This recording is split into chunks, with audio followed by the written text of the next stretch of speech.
Ngan Ap showing I'm kid how to pin the damn yana Ngan Ap Ngan Am kerki how to pin the damn yana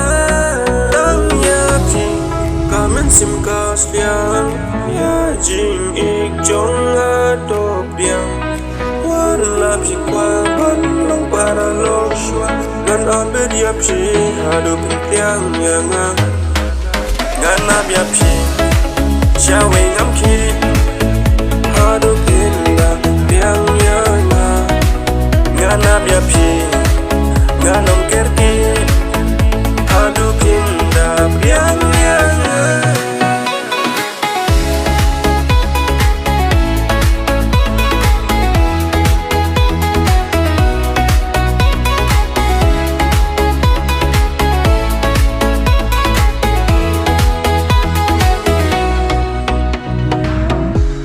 Donun jangan balapang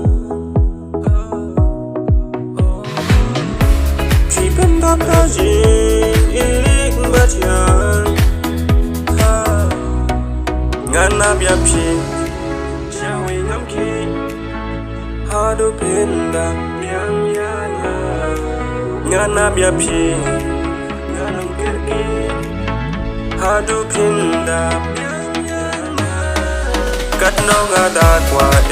ban long no di jong phi na mar ngada kwa ban bat di jong phi no di bangarom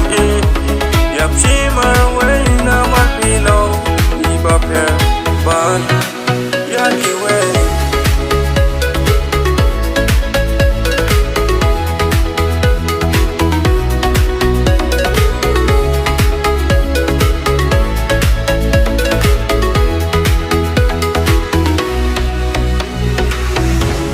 qua ban tiếp cha phang trong khi